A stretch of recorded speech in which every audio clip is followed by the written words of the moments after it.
Meu nome é Carolina, sou enfermeira da Universidade Federal de Minas Gerais e gostaria de dar boas-vindas a todos no seminário online de doação de órgãos e tecidos para transplantes, desafios em tempos de pandemia. Em continuidade ao evento iniciado na segunda-feira, hoje nós teremos como tema desafios para os transplantes de órgãos, equipes transplantadoras do HC-UFMG. Esse evento está sendo promovido pelo Hospital das Clínicas da Universidade Federal de Minas Gerais, filial EBSER. Gostaria também de dar boas-vindas aos nossos palestrantes, Dr. José Gonçalves de Araújo, que vai abordar o transplante de rins, Dr. Leandro Ricardo de Navarro Amado, que falará sobre transplante hepático, e o Dr. Renato Braulo, que falará sobre transplante de coração. Para iniciarmos as nossas apresentações, convido o Dr. José Gonçalves de Araújo Júnior, cirurgião, responsável técnico pelo transplante renal do HC-UFMG, coordenador da equipe de urologia do transplante renal do HC-UFMG, tem certificação em cirurgia robótica Memorial Hermann, pós-graduado em cirurgia robótica pela Feluma. Seja bem-vindo, Dr. José Gonçalves, para a apresentação de transplante de rins. Então, vamos começar mais um dia de seminário. Não podia de parabenizar a toda a comissão organizadora, a Adriana, pelas excelentes palestras de segunda e terça-feira. Espero que a gente consiga manter o padrão das palestras, né? Então, o que foi proposto para a gente foi os desafios para os transplantes de órgãos. Então, quando a gente começa a falar dos desafios, eu preciso agradecer quando a gente começou a realizar os transplantes, retornar os transplantes no HC, a professora Andréia, que nos auxiliou, que nos deu todo incentivo para capacitação e incremento de tecnologias para o transplante. Agradecer também ao professor Alexandre, a equipe de transplante da urologia, a equipe de nefrologia, que carrega o piano junto com a gente. Não tenho conflito de interesse para o tema da palestra.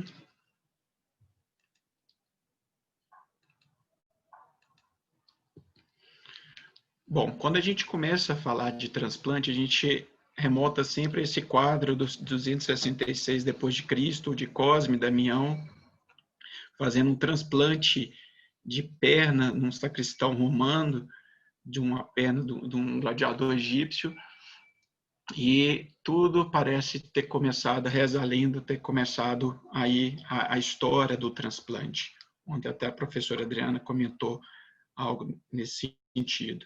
E quando a gente começa a falar também dos transplantes, a gente não pode esquecer de Joseph Murray, que em 1954, em Boston, realiza o primeiro transplante bem-sucedido com gêmeos univitelinos. E falando propriamente dos transplantes renais, o Brasil hoje é o segundo no mundo de todos os países, sendo que o primeiro do serviço público. Mas, quando a gente olha por milhão de pessoas, a gente está na 30ª posição, o que mostra que a gente precisa melhorar muito nesse cenário. E quando a gente pega os receptores de transplante de órgãos sólidos, eles estão mais suscetíveis a contrair o COVID pela imunossupressão e pelo contato frequente com o sistema de saúde. Então, nesse sentido, a gente precisa fazer uma triagem prévia, adequada, de qualidade, gerenciar bem a imunossupressão desses pacientes.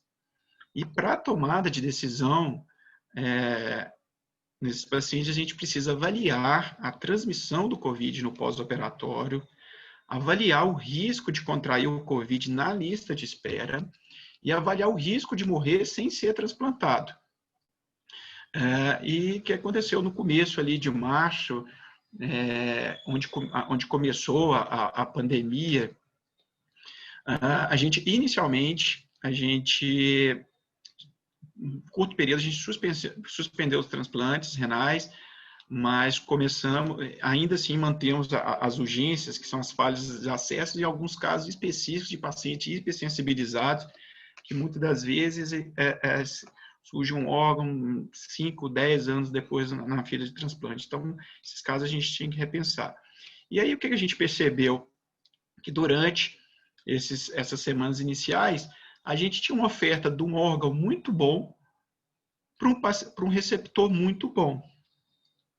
Ou seja, a gente, se transplantasse esse paciente, teoricamente esse paciente ia ter um pouco tempo de internação e a gente, tendo um órgão padrão, um órgão ótimo, a gente conseguiria diminuir, além desse tempo de internação, diminuir os riscos de uma disfunção aguda do enxerto, uma disfunção precoce do enxerto.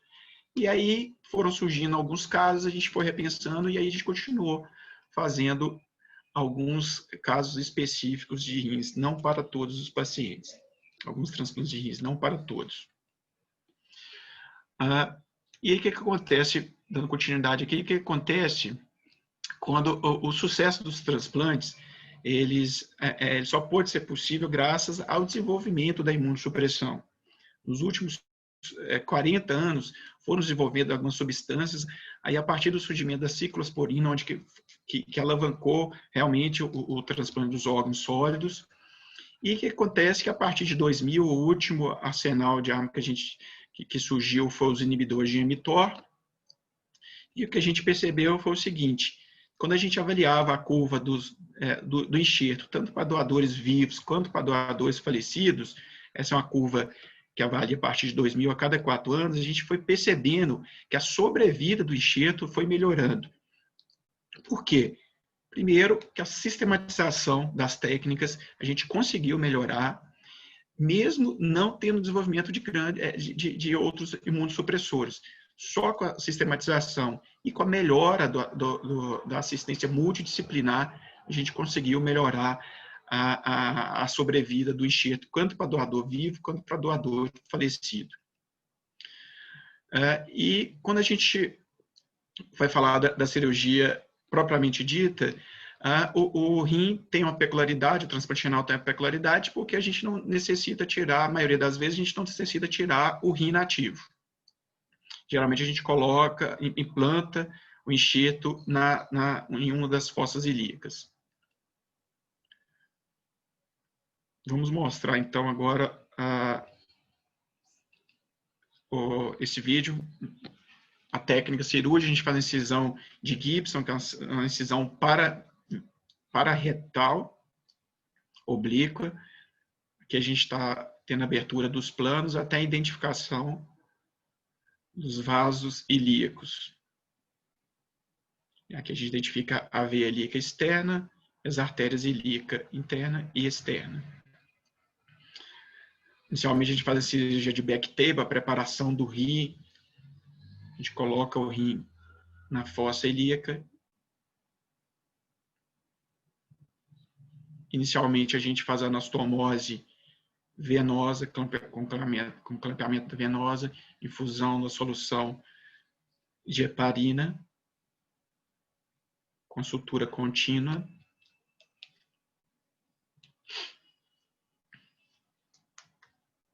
Logo em seguida, a gente faz o clampeamento da artéria ilíaca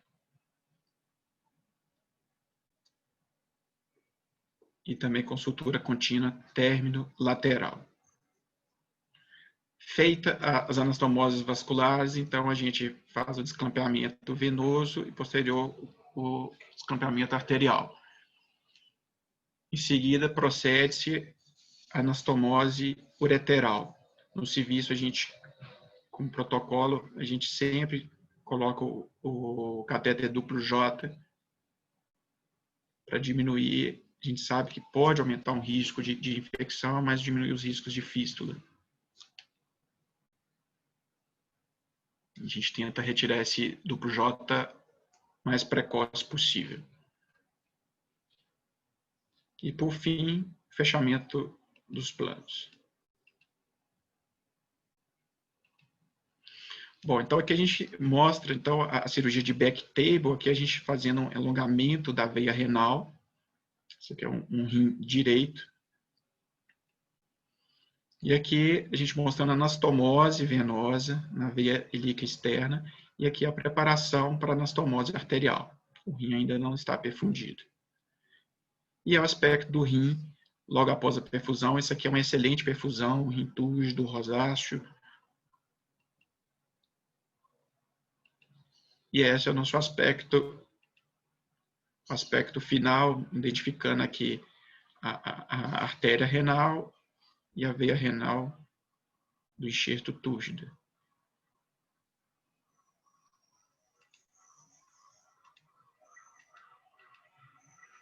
Bom, e para que isso aconteça, é fundamental, e não tem nenhuma outra medida, melhora de técnica cirúrgica, melhora da assistência multidisciplinar, melhora de imunossupressão, procura ativa de doadores, tudo isso muito importante, mas não há nenhuma medida que impacte mais na sobrevida e na qualidade de vida do paciente renal crônico e que está na fila de espera, do que a gente reportar à nossa família que a gente é um doador de órgãos.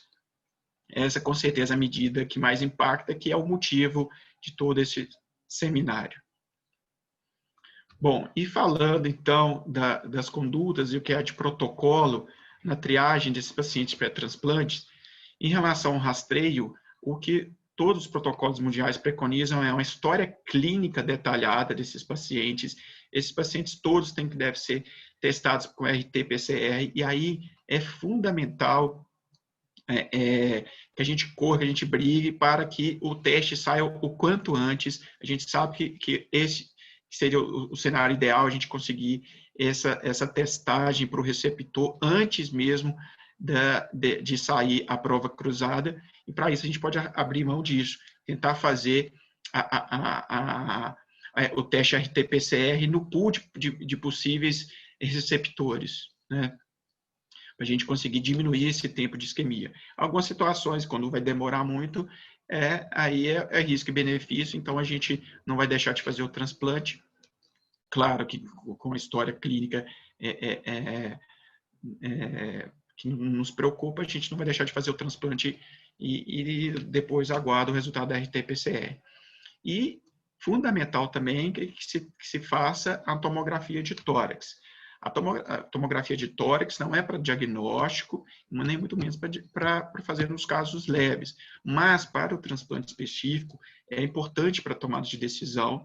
A gente sabe que 10% dessas tomografias de tórax, ela pode vir um falso negativo, porque o paciente ou está num quadro inicial que ainda não desenvolveu alteração radiológica, ou porque realmente não vão desenvolver, porque são quadros leves.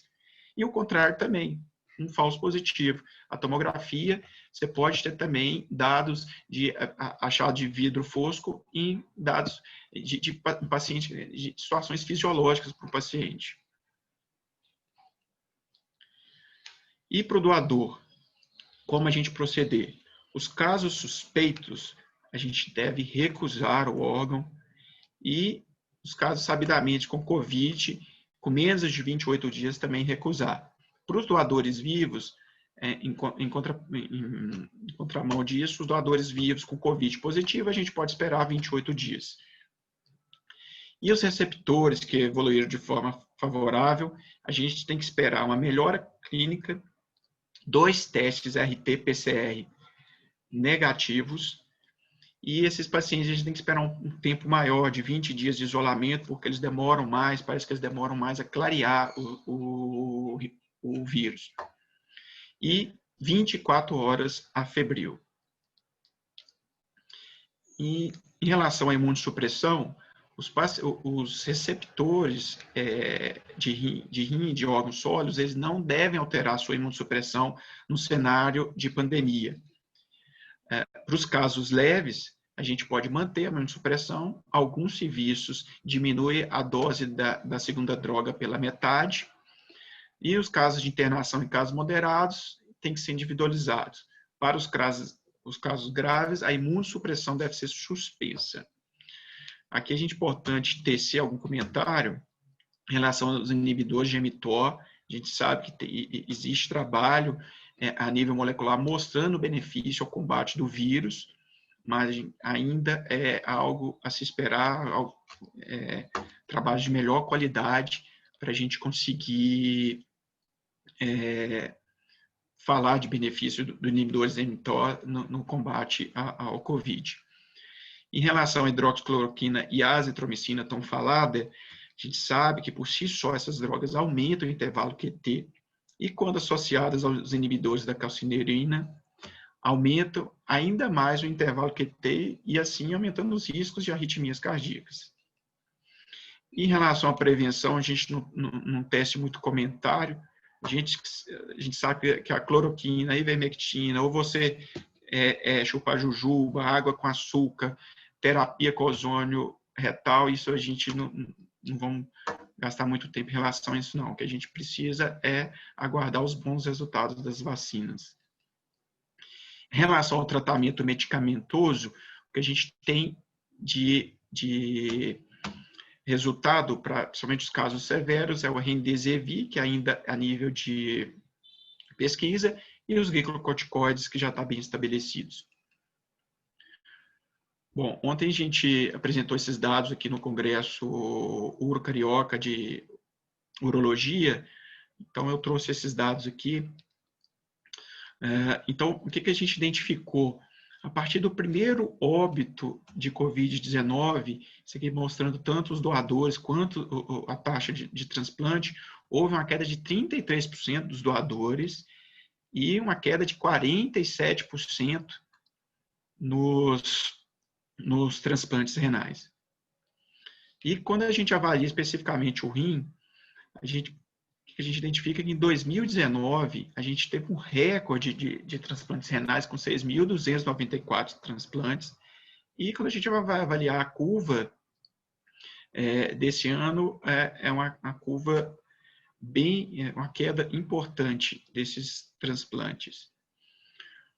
Isso foi identificado também em outros países. Nos Estados Unidos, a gente percebe tanto a queda de doadores quanto de transplantes, em torno de 50%. Na Espanha, essa queda foi muito mais drástica, pelas características epidemiológicas da Covid lá naquela região. Eles passaram de 16 transplantes por dia para 2,9 transplantes por dia. No Canadá também foi algo parecido, que nos meses de março a abril de 2019, comparando com os meses de março a abril desse ano, uma queda de 58%. E quando a gente pega a lista do Brasil de inscritos, uma lista de projeção, essa curva de projeção de Arima, a gente deixou de inscrever 2.173 pacientes com a queda de 49%. Quando a gente avalia os órgãos sólidos como um todo, com certeza, e o que é esperado, o transplante de pulmão, uma queda muito importante, com a queda menor para o fígado.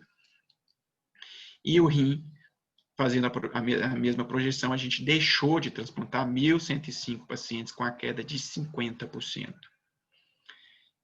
Em relação à mortalidade, essa é a mortalidade aqui da Espanha, a gente identificou 15% de infecção nosocomial e 85% de infecção comunitária.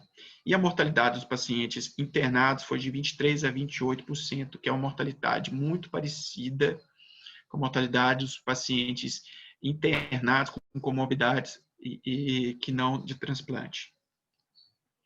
Isso foi percebido também, uma taxa parecida nos hospitais de Nova York. E qual que é a mortalidade do Brasil? O que nos tece mais curiosidade em relação aos receptores positivos pré-transplantes. E o que a gente tem, a gente não tem um dado ainda compilado do Brasil. A gente sabe que nas próximas semanas, meses, deve sair esses dados. A gente sabe que está tendo uma reunião desses dados aí, então é um dado futuro para nos esclarecer.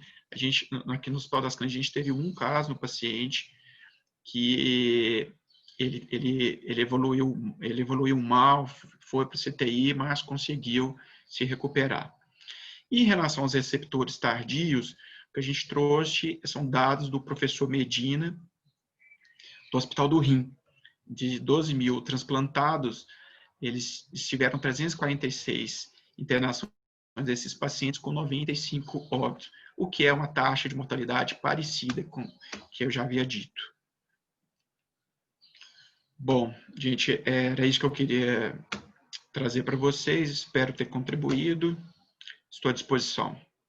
Muito obrigado, Dr. José, pela excelente apresentação e pela contribuição em trazer esses dados sobre o transplante no cenário da Covid-19. Gostaria de lembrar a todos que é possível ser feitas perguntas no chat da live de hoje, então todos podem fazer as perguntas e ao final do evento, após a terceira palestra, nós iremos distribuir as perguntas para os nossos convidados. Gostaria de convidar o Dr. Leandro Ricardo de Navarro Amado. Ele vai falar um pouquinho para a gente sobre os desafios do transplante hepático. Ele é coordenador do transplante hepático do Hospital das Clínicas da UFMG, cirurgião do aparelho digestivo e graduado em medicina pela Universidade Federal de Minas Gerais.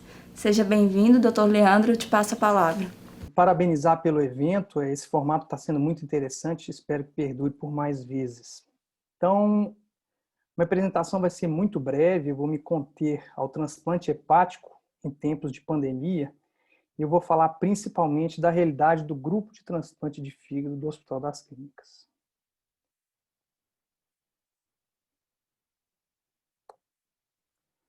Então, como todos nós sabemos, em março de 2020, a Organização Mundial de Saúde declarou uma pandemia de Covid-19. A OMS, então, fez um alerta à população geral e estipulou quais as populações seriam de risco para infecção pelo coronavírus com desfecho mais grave. Então, os pacientes mais idosos, aqueles pacientes com comorbidades, os pacientes obesos, todos esses teriam um desfecho mais desfavorável caso contraísse a infecção pelo Covid-19. Com isso, foi estipulado, então, o isolamento social. Então, para evitar uma consequência grave dessa infecção, eles orientaram toda a população de manter o isolamento social e assim fizemos. Então, nós que trabalhamos com transplantes, ficamos preocupados com os nossos pacientes. Por quê? Trata-se de pacientes imunossuprimidos. E aí a gente questionou, será que esses pacientes teriam maior risco para um desfecho desfavorável da Covid-19?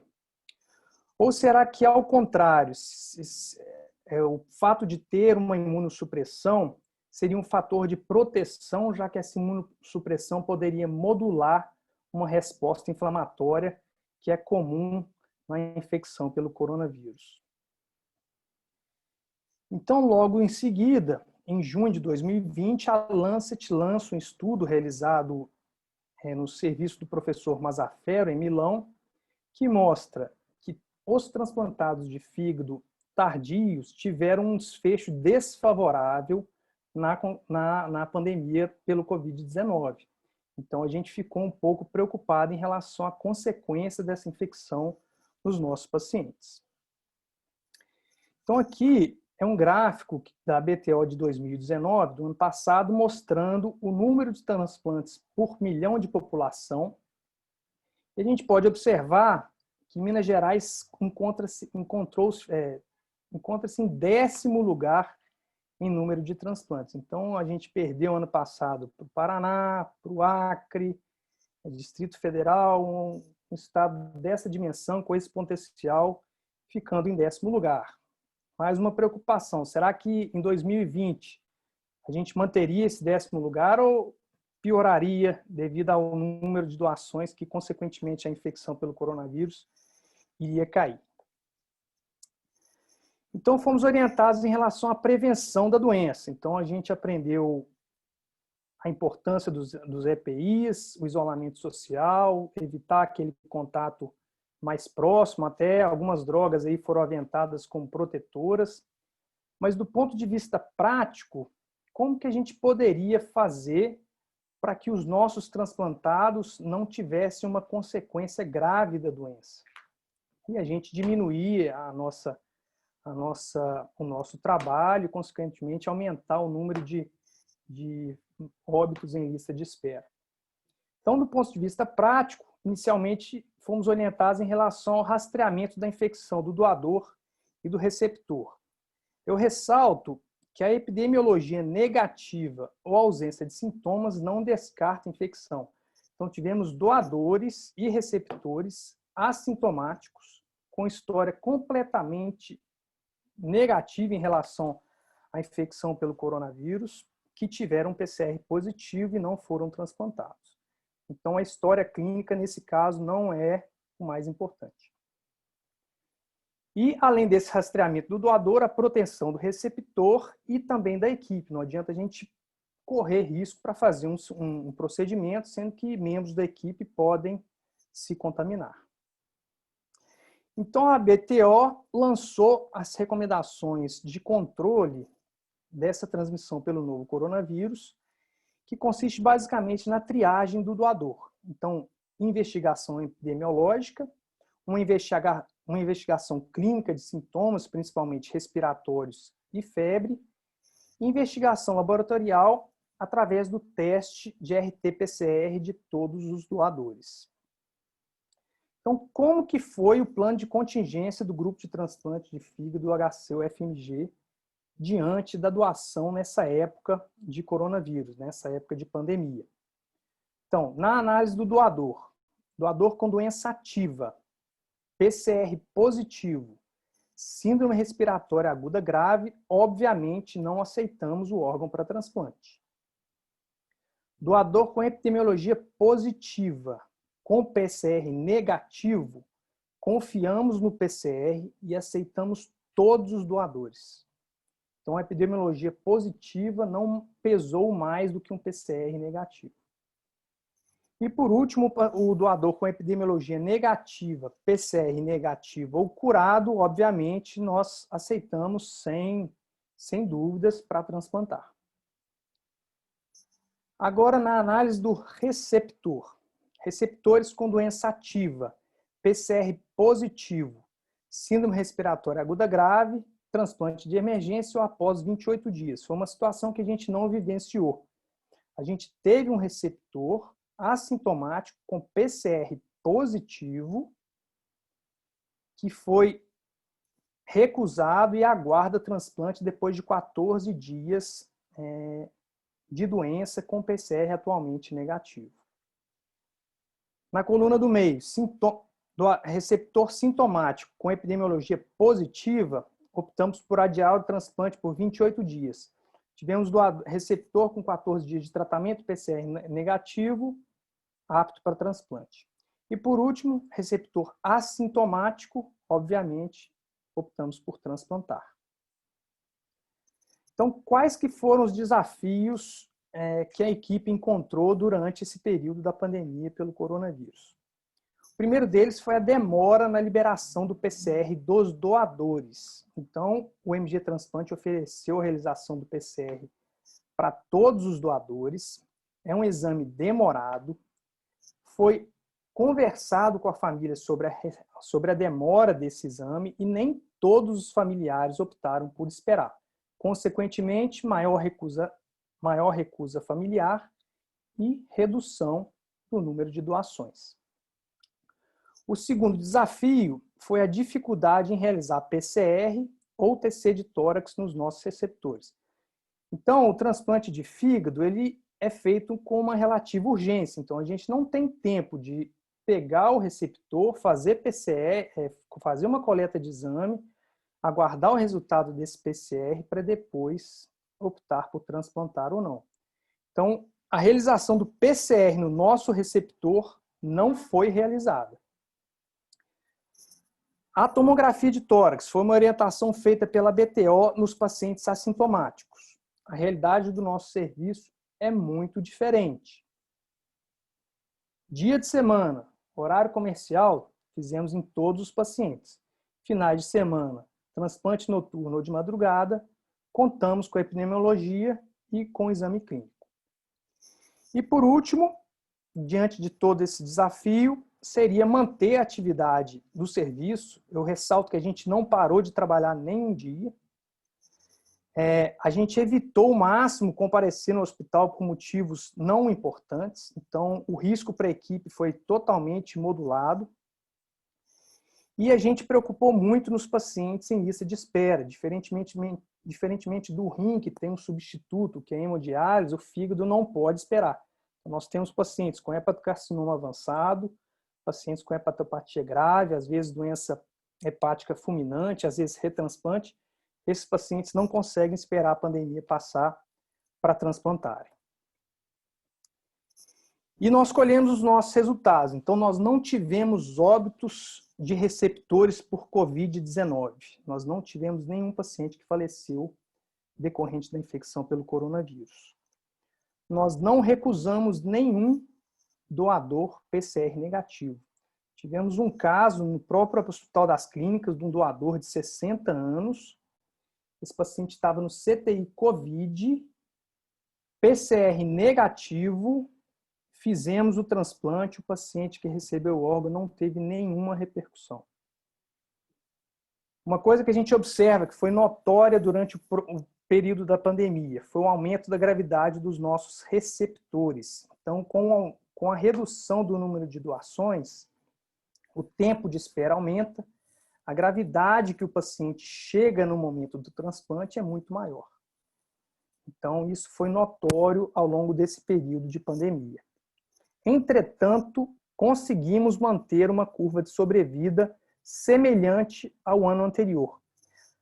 No ano passado, a gente teve aproximadamente 80% de sobrevida no primeiro ano de transplante.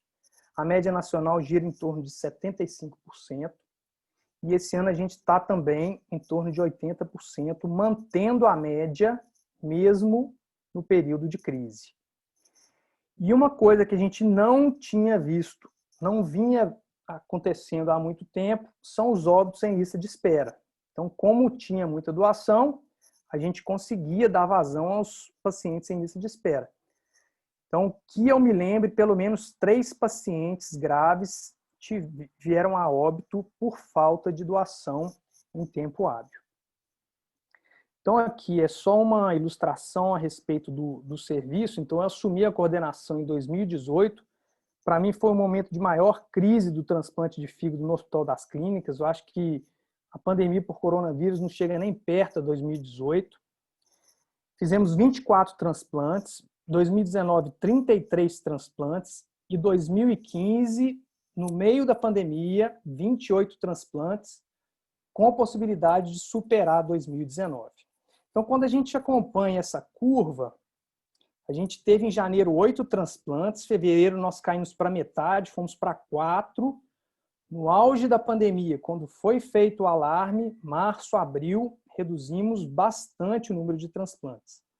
Em maio, tivemos um pico, muito por conta de um transplante intervivos que nós fizemos nessa data. E de junho até então, a gente não tem aquela curva ascendente que a gente gostaria de estar, que a gente imaginaria se encontrar fazendo uma projeção a partir de janeiro. Então, mesmo diante da crise, a gente colheu alguns frutos que eu acho que foram um marco importante para o transplante de fígado do Hospital das Clínicas. Então, até então, o Hospital das Clínicas não fazia transplante de fígado em portador HIV. Na verdade, Minas Gerais nunca tinha feito um transplante de fígado em portador de HIV. Então, você imaginar que o paciente já imunossuprimido por si só vai ser submetido a um transplante de fígado e vai vivenciar um período de pandemia, não sei se é muita loucura ou muita coragem, mas, na verdade, esse paciente precisava de transplantar, ele tinha um hepatocarcinoma no limite do tratamento. Se ele não transplantasse, ele ia vir a falecer por conta desse hepatocarcinoma.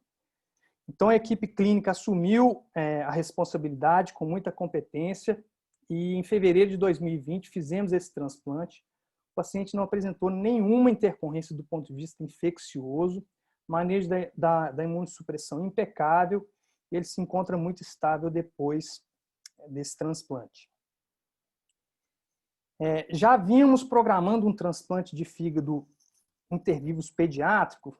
Fomos a São Paulo, fizemos o estágio, uma formação em transplante intervivos pediátrico, e estávamos já programando esse primeiro transplante.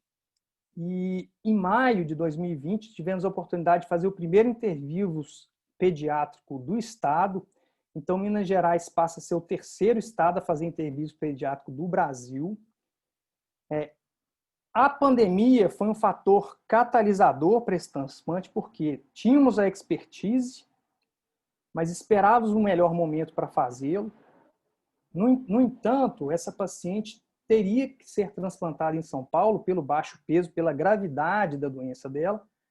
Só que São Paulo fechou, fez um lockdown pelo Covid-19, pela pandemia. Então, essa paciente, se não fosse transplantada, ela viria a óbito. Então, esse momento, esse período do Covid foi um empurrão, um estímulo para a gente assumir o caso dessa nossa paciente e fazer esse primeiro transplante. O transplante foi muito bem sucedido, a paciente encontra-se muito bem e a gente pretende manter esse serviço ativo por muito mais tempo. Eu acho isso, o período de crise e desafio em transplante, trabalhando no HC, eu acho que é uma constante. A gente não pode desanimar, tem que manter a força, a garra de trabalhar e colher os resultados.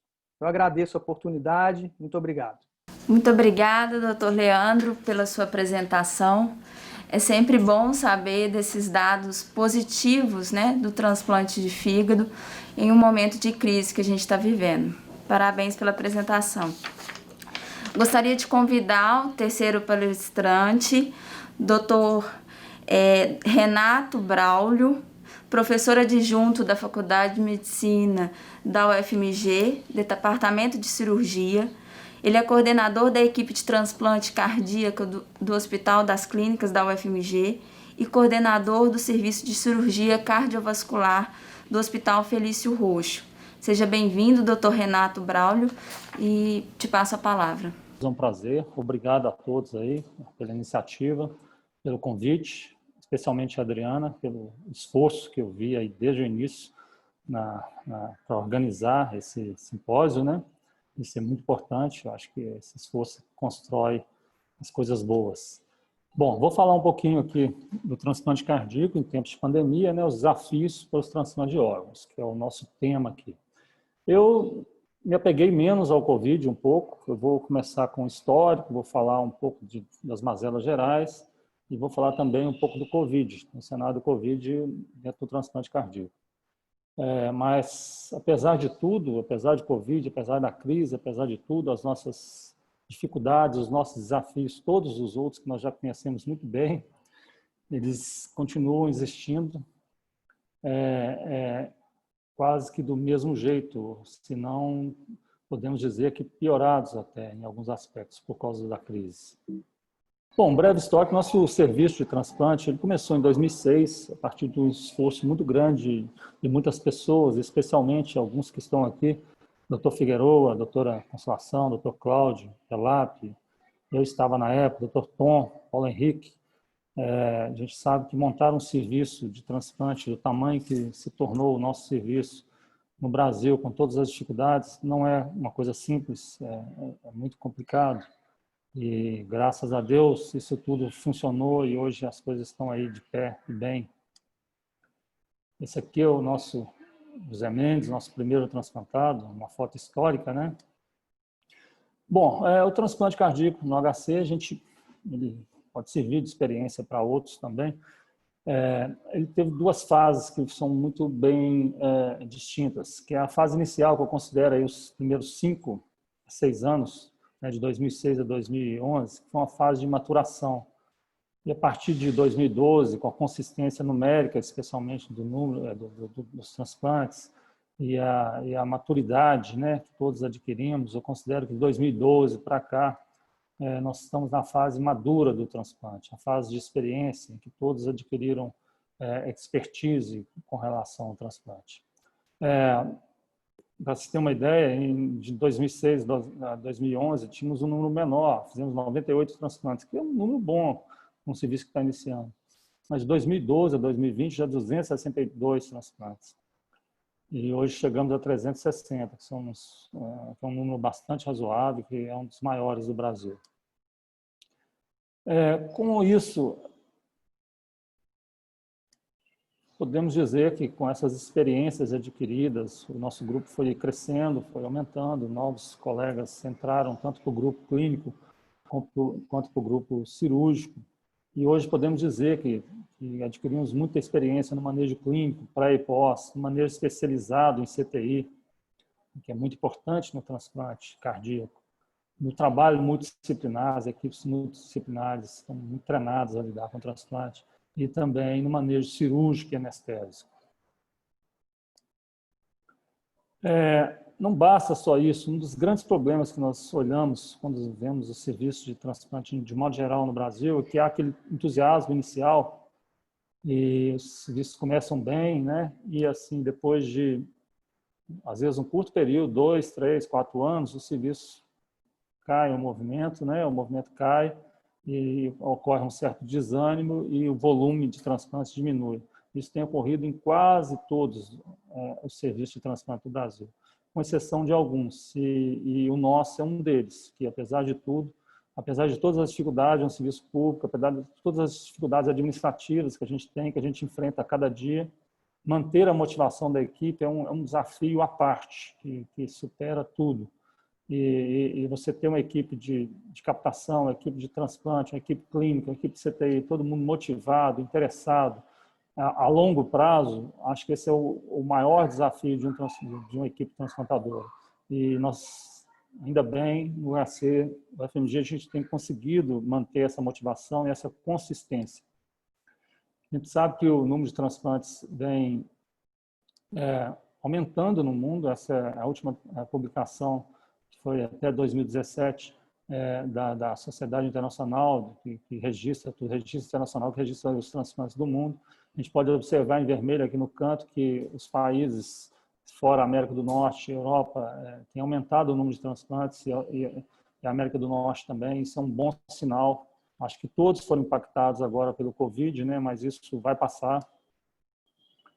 Na UFMG tem uma coisa que é muito importante. A gente, né, estamos focados aqui no Covid, mas algumas coisas são importantes serem relatadas para que, especialmente, para que, assim como ocorre na política e outras coisas, para que não ocorram de novo.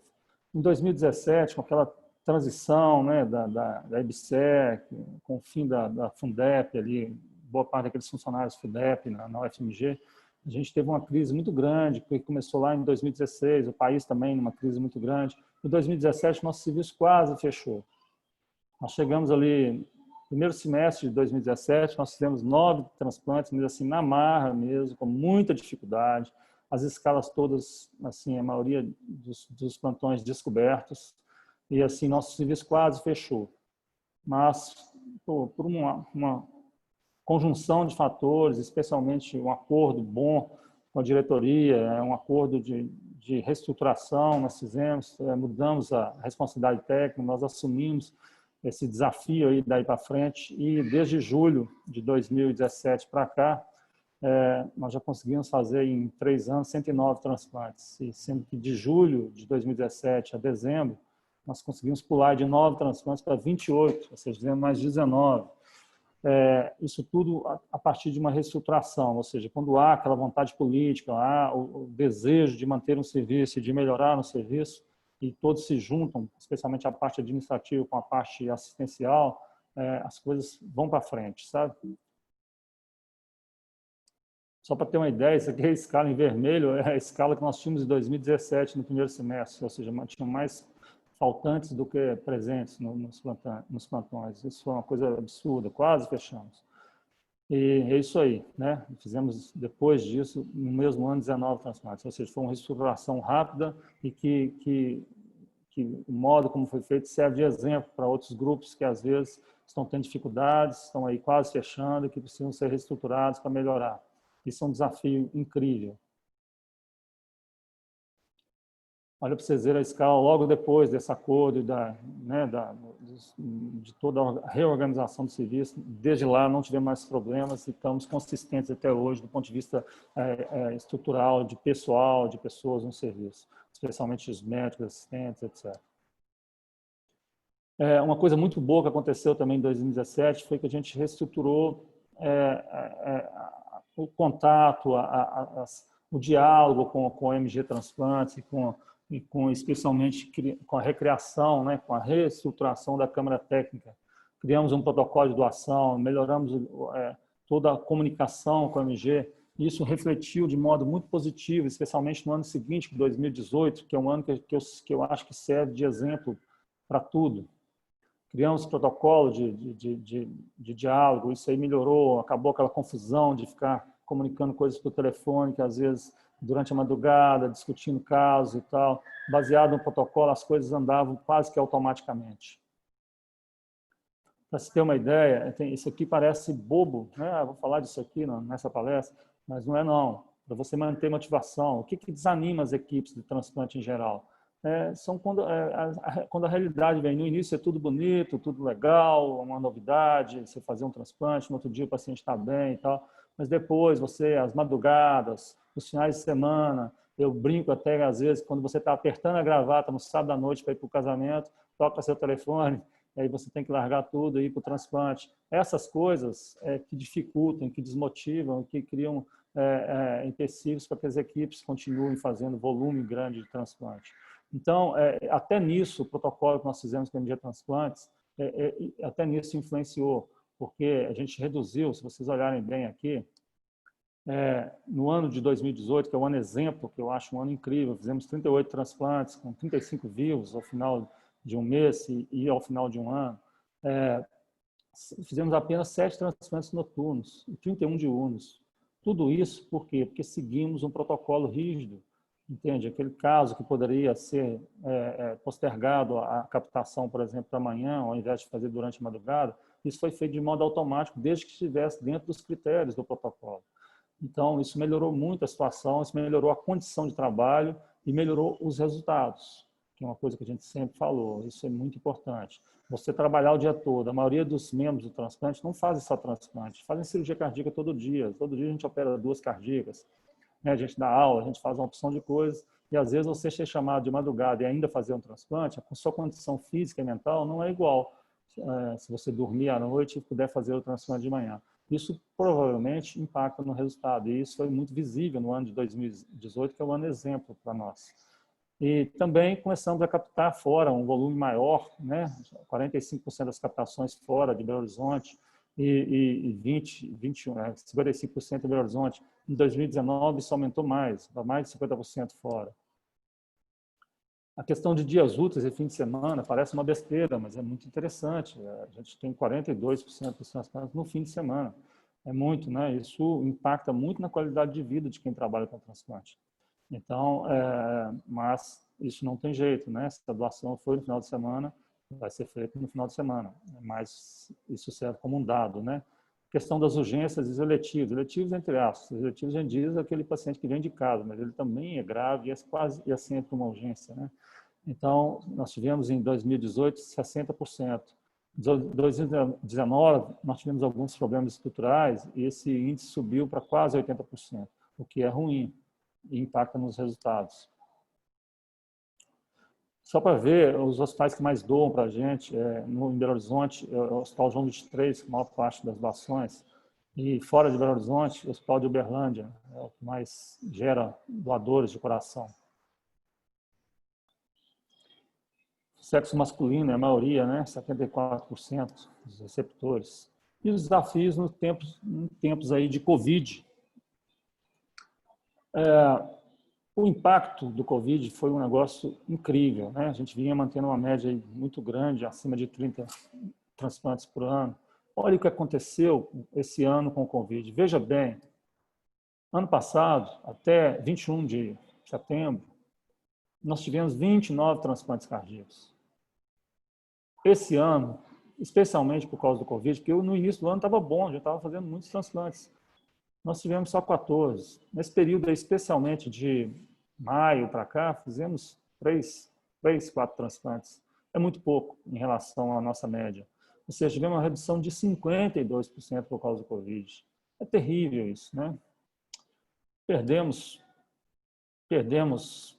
doadores, pelo menos 3 ou 4 doações prontas de doadores que estavam bem, mas vieram Covid positivo.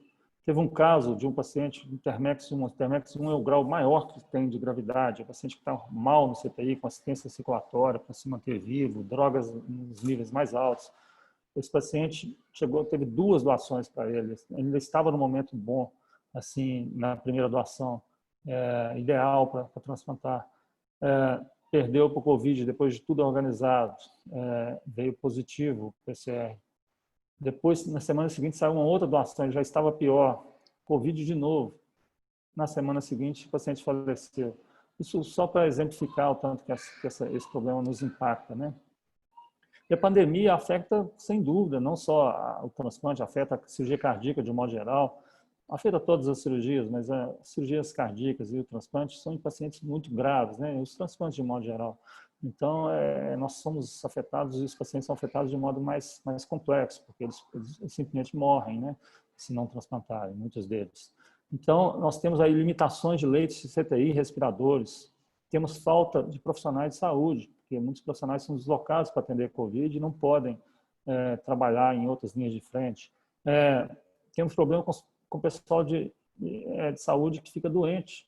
Nós agora, para quem trabalha no HC ou FMG, sabe que nós estamos com CTI geral agora, 10 profissionais com Covid positivo e mais 6 em análise. Ou seja, isso é terrível, né? Terrível. O risco de infecção das equipes, o Covid, né? Às vezes você vai buscar um paciente para captar, por exemplo, ele está num CTI que está próximo do CTI Covid, aquela manipulação, aquela coisa toda aumenta o risco para as próprias equipes, né, em si. O risco também do receptor se contaminar. Ainda bem que a gente não teve um problema grande com isso. Nós tivemos 4 contaminações de receptores, nenhum de imediato, todos os receptores que já estavam bem no ambulatório, que já haviam, né, sido transplantados. 3 deles ficaram bem e um deles tivemos notícia, não chegamos a atendê-lo no Hospital das Clínicas, mas tivemos notícia que ele faleceu em Ipatinga por Covid. Então tivemos um óbito só por causa de Covid. E os transplantados no período Covid não tivemos nenhum óbito por causa de Covid, não. Então também impacta na falta de sala, de TI, né, adequada para impedir contaminação do doador. Você vê esses doadores aí com Covid positivo, 2 deles estavam em Uberlândia, e assim, ou seja, eles se contaminaram lá, né, no hospital. Ou seja, se eles tivessem talvez com uma estrutura adequada para receber, né, fora daquele ambiente onde está transitando Covid, talvez não tivessem se contaminado e teriam gerado órgãos para o transplante. Adiamento de exames, intervenções, cirurgias pré-transplante, isso é um problema, porque impactou também nos cateterismos pré-transplante e pós-transplante. Por exemplo, um receptor de coração que está na fila esperando, precisa implantar um CDI, um sincronizador, isso também foi impactado, as cirurgias diminuíram, o número de salas em bloco cirúrgico diminuiu, e isso aí também impacta no pré-transplante, impacta na fila, aumenta a mortalidade na fila. Só para citar como exemplo isso aqui, mas existem inúmeros trabalhos na literatura aí mostrando coisas parecidas. Isso aqui no hospital Mount Sinai, em Nova York, de 400 pacientes acompanhados de transplante, não transplantes feitos agora, mas de acompanhados de todos eles, 22 adquiriram Covid, né? Tiveram aí como predomínio de sintomas febre, queixas gastrointestinais e tosse. 5 desses pacientes, a situação foi mais grave, foram intubados, e todos esses que foram intubados faleceram. Todos tinham biomarcadores inflamatórios elevados, um dado interessante de ver. A maioria, né, dos pacientes, 16 dos 22 que se contaminaram, da fila dos 400 que eles tinham lá sob controle, foi hospitalizado. Eles fizeram 5 transplantes durante a pandemia, até o momento da publicação, essa publicação de junho, né, então provavelmente fizeram mais. Todos receberam alta com sucesso, nenhum contaminou. Semelhante ao que aconteceu também no Hospital das Clínicas. Um contraiu Covid depois, né, desses pacientes que foram transplantados, mas foi de forma leve e não precisou ser hospitalizado.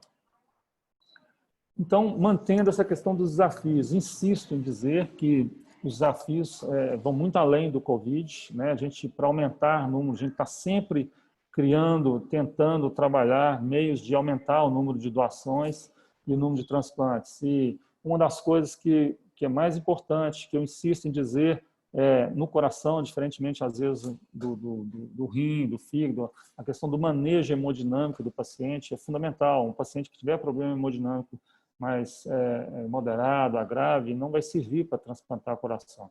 Então, o manejo é muito importante. Quando tiver um doador, um possível doador, lá no CTI, lá no Hospital Pronto-Socorro, que ele seja visto como um possível doador e não como uma pessoa que já morreu e que não adianta você fazer mais nada. Esse paciente você tem que fazer muito por ele, porque ele vai ajudar e salvar muitas vidas. Então, ou seja, depois de uma avaliação inicial, de uma doação considerada, um provável doador, o paciente tem que ter cuidado de um paciente de UTI, com todo o rigor. Ele não pode ser deixado de lado, não pode ser maltratado, não pode ser tratado de qualquer jeito ou com algum desdém. Isso ainda acontece, a gente ainda observa isso, infelizmente, mas não pode acontecer, porque isso impacta muito no número de doadores. A gente precisa melhorar coisas simples que parecem óbvias, mas que impactam demais em todas as mazelas, e isso também são desafios. A gente precisa melhorar o transporte, a gente tem tido muitos problemas com um aumento considerável de tempo de isquemia, por exemplo, quando vamos buscar um órgão mais longe, como Uberlândia, por exemplo, que é uma logística bem demorada, e tudo. Muitas vezes a gente tem que ficar esperando, às vezes até por uma hora, porque não tem um avião para transportar o coração e um outro avião para transportar o fígado, por exemplo. Então, temos, às vezes, esperar tirar o fígado também, para depois vir todo mundo no mesmo avião. Isso aumenta o tempo de isquemia, impacta na disfunção de enxerto, no caso do coração, né, que o tempo ideal de isquemia é 4 horas. Então, tudo é muito corrido. Então, até isso impacta nos nossos resultados. Realização de exames na origem. Essa semana, segunda-feira, é triste dizer isso, mas perdemos uma doação numa cidade do interior, porque não conseguiram fazer um ecocardiograma, um menino de 14 anos. E nós não podemos transplantar coração sem ecocardiograma, porque com muita frequência vem alterações consideráveis que impedem o transplante. Mas perder por falta de exame é um absurdo, faz parte das mazelas, isso é um desafio, nós não podemos deixar isso acontecer. Mas acontece. Por mais que a gente haja empenho do MG Transplante, que haja empenho de todos nós, ainda acontece porque o Brasil é um país que ainda não é desenvolvido e que tem essas mazelas, né? Comunicação, informação, a gente tem, com uma certa frequência, a gente tem problemas de comunicação e de informação. Por exemplo, receber dados, informações de um doente que está, de um doador que está lá no hospital distante, de que ele está, por exemplo, clinicamente bem. Quando chegamos lá para avaliar, às vezes chegamos a voar, né? Fomos em Montes Claros, em alguns lugares isso já aconteceu algumas vezes, e chega lá, a situação clínica é totalmente diferente, as doses de medicações são diferentes do que havia sido informado. Isso tem que ser evitado, porque isso impacta e isso faz com que a gente perca órgãos também.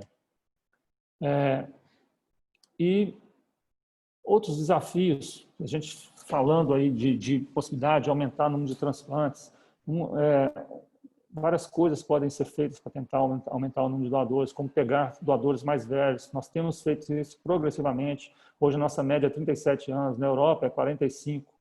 E nossa média já está bem maior do que nos Estados Unidos e no restante do mundo, que é a média abaixo de 30 anos de idade. Ou seja, nós temos aumentado o pool de doadores fazendo isso. Temos feito a nossa parte, temos trabalhado e temos tido bons resultados com isso. O tempo de isquemia também é outro fator. Se o lugar é mais longe, você às vezes deixa de pegar porque acha que o tempo de isquemia vai ser muito longo. Mas há uma tendência no mundo, se você olhar esse gráfico roxo, de aumentar, né, o tempo de isquemia, de admitir um tempo de isquemia maior, entre 3 e 4 horas, e às vezes até um pouco mais. Com muita frequência nós temos tido tempo de isquemia maior que 4 horas, e manter os resultados. Isso aumenta a disfunção de enxerto, mas na maioria das vezes ainda funciona muito bem e a gente não perde o órgão. A gente precisa diminuir disfunção de enxerto e infecção. Infelizmente, os poucos pacientes que a gente perde no transplante não são de mortalidade cirúrgica, mas são de mortalidade por problemas clínicos. Ou uma disfunção de enxerto, que ocorre depois do transplante, ou infecção, especialmente infecção. Isso é um desafio para a gente também. Temos trabalhado muito nisso para antever essas infecções, corrigir e não deixar esse paciente falecer por sepsis, por exemplo. Esses são os números gerais, né, histórico nosso. Nós temos aí, desde 2012, essa média, uma boa média de transplantes por ano. Ano passado, tivemos um impacto de problemas relacionados a exames e aumento da gravidade na fila por demora em exames, mazelas, né, comuns aí no Brasil, e que impactaram os nossos resultados. Nós pioramos um pouco os resultados por causa disso, apesar da nossa mortalidade operatória ser 0 já há alguns anos. Mesmo assim, nossa média de sobrevida em 30 dias é em torno de 90%. é a nossa média histórica mesmo, e em um ano muito próximo disso também. Potenciais de crescimento, onde a gente pode crescer mais, fora esses dados todos que eu falei, isso também faz parte dos nossos desafios, começar a pegar mais doadores em outros estados, isso envolve ter aeronave mais potente, especialmente a jato, né, que sejam mais velozes, que consigam trazer esse órgão mais rapidamente, né? Transplante cardíaco pediátrico, nós temos feito alguns casos, mas queremos ampliar e fazer mais rotineiramente transplante cardíaco pediátrico, e também ter uma aceitação maior com transplantes de doadores limítrofes. Para isso, impacta outras coisas que nós não temos, que, por exemplo, dispositivos de assistência ventricular adequados. Haja visto que isso aumenta a disfunção de enxerto. Por que eu coloquei aqui o Donor Score System? Porque isso aqui impacta também, olhando para esse donor, se a gente segue isso para poder se basear, para poder ter um parâmetro de que qual doador é ideal e qual doador é limítrofe. Nós trabalhamos, né, aqui no HC, nosso Donor Score histórico tem sido em torno de 13, mas tem aumentado nos últimos 2, 3 anos para em torno de 16. Mas nós achamos, entendemos que nós podemos talvez trabalhar com, aqui nesse círculo amarelo, nós estamos aqui nesse ponto atualmente, pegando os doadores nesse Donor Score, mas nós poderíamos trabalhar nesse círculo laranja, pegando doadores com Donor Score um pouco maior, mas para isso a gente precisa ter dispositivos de assistência mais adequados, e por isso falo aqui agora das mazelas e problemas materiais que nós temos. Se a gente contar no exterior, num país desenvolvido, que nós fazemos 38 transplantes por ano, com esse resultado que nós temos, e falar para eles que nós não temos dispositivo de assistência circulatória, exceto um balão intraóptico, que é um dispositivo bastante simples, nós não temos ECMO, nós não temos coração artificial, eles vão falar, gente, como vocês conseguem fazer isso? Isso é uma coisa realmente incrível.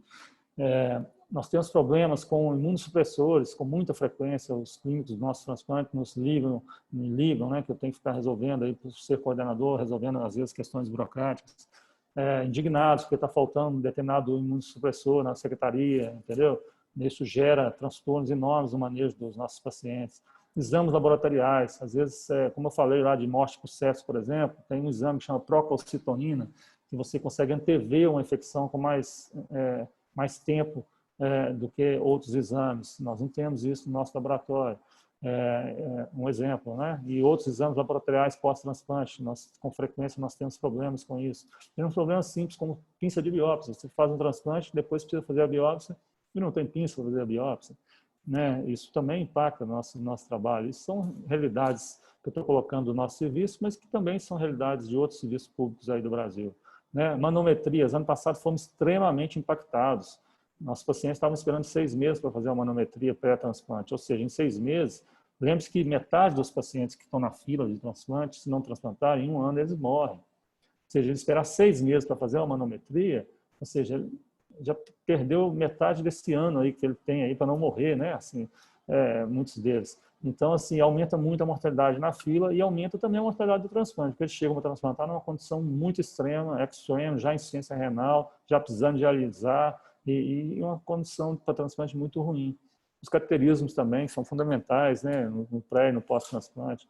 A gente tem tido muitas dificuldades, mas temos resolvido esses problemas. Ano passado foi pior, mas esse ano já está melhor nesse sentido.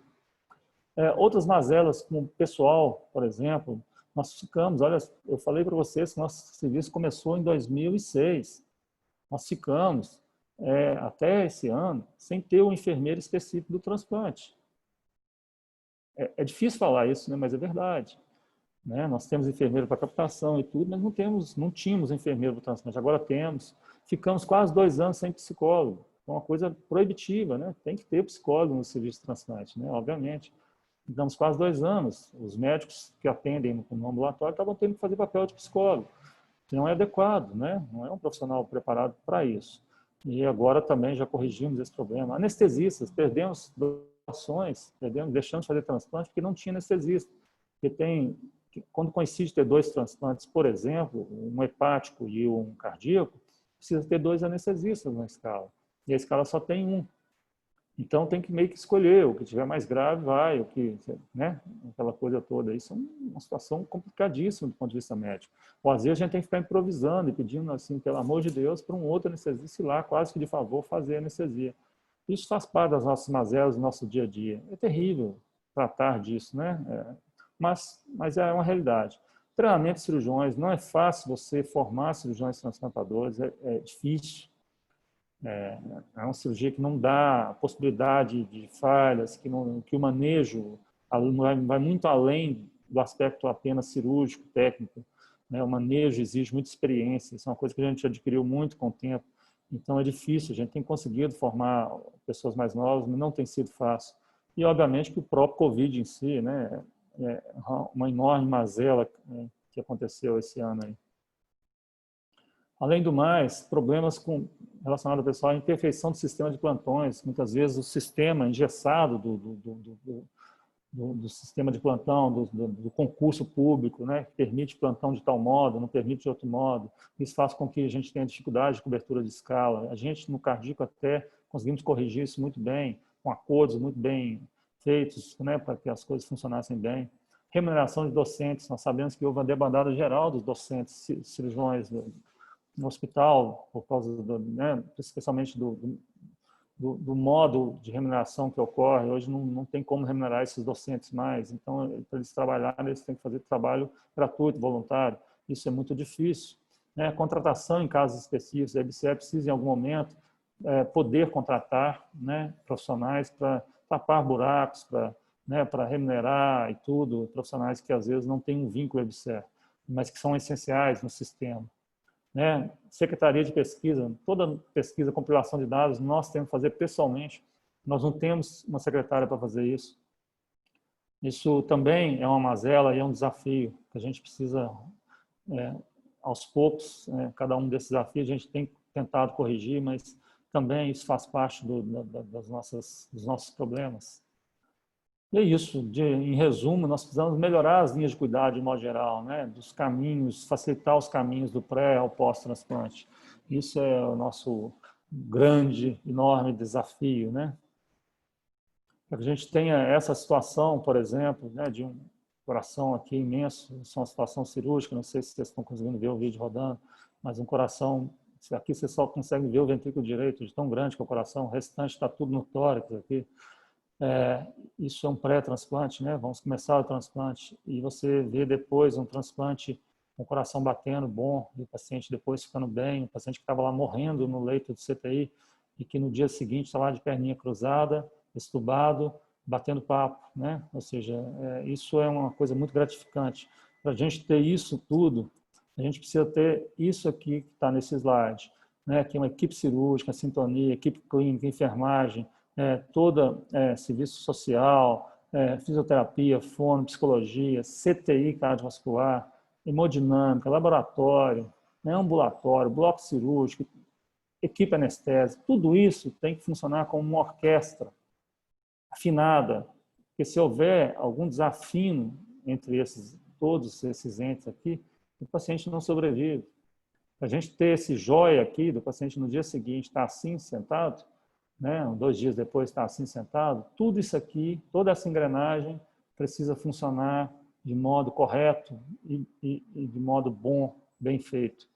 Só assim a gente consegue vencer todos esses desafios que foram falados aí e ter o que é mais gratificante, o que mais nos motiva, né, no transplante, o que mais faz a gente continuar trabalhando, continuar tendo a emoção, mesmo apesar de tantos anos fazendo isso, né? Tantos anos lidando com transplante, já vão aí quase 20 anos, mas a emoção a cada dia, ao chegar na CTI, ver um paciente bem, ela continua a mesma, sabe?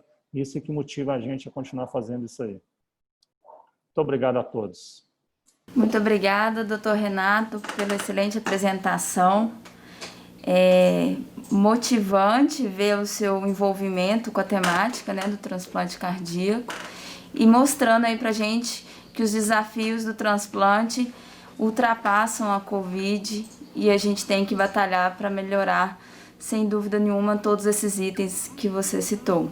Parabéns e obrigada pela apresentação. Bom, nesse momento a gente vai iniciar repassar, na verdade, as perguntas para os palestrantes.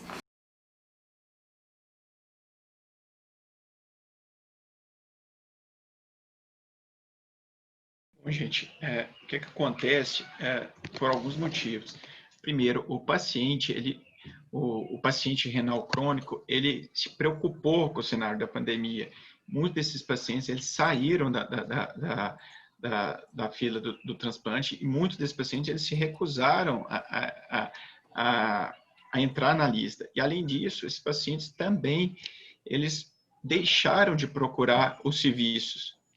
Então, o que a gente está percebendo é que esses pacientes que não entraram na lista, eles, de certa forma, eles sobrecarregaram as diálises e vão sobrecarregar nos próximos meses, até que a gente volte a realizar os transplantes. Mas, basicamente, isso. Alguns recusaram, alguns saíram e outros não procuraram os serviços.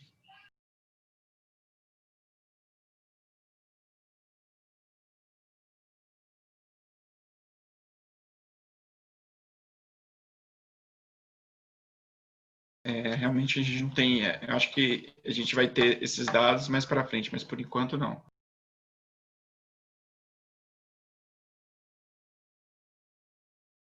O critério seria doença controlada. A carga viral negativa, CD4 maior que 200, se não me engano. Mas o doente tem que estar com a doença, o HIV, controlado. O vírus tem que estar controlado. Então, não é qualquer paciente, não. Então, a seleção é uma seleção muito fina. Não é simples encaixar um portador de HIV na lista de transplante, não.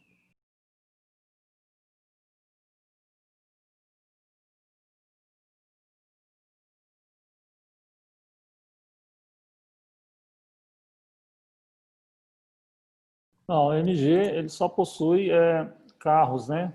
Quando a doação é em Belo Horizonte, ou muito próximo de Belo Horizonte, Contagem, região metropolitana, a gente pode ir no carro do MG, é o único meio. Mas, assim, avião não.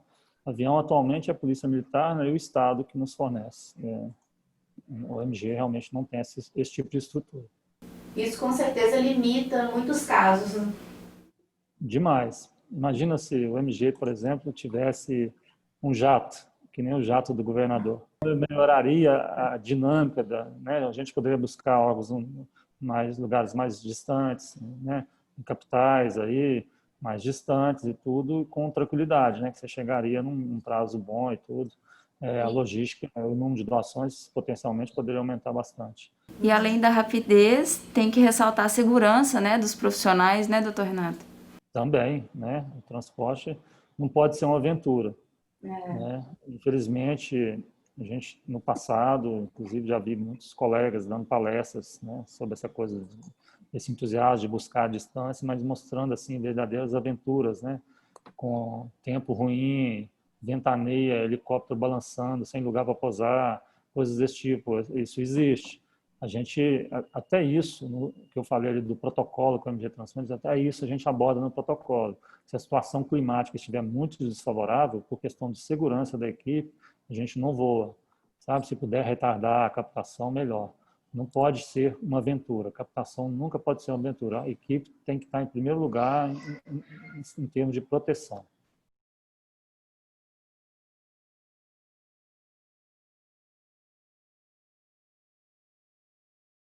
Em um ano, a nossa média é 90% de sobrevida. Em torno disso. Às vezes, um ano varia um pouco, 87, 85, 90 e poucos também, teve ano que aconteceu, mas é em torno disso. Agora, no mundo, assim, por exemplo, se falar em 10 anos, a média de sobrevida atual é em torno de 55%. 55% tem subido, era 50%, 55%, em alguns centros 60%. 10 anos, né?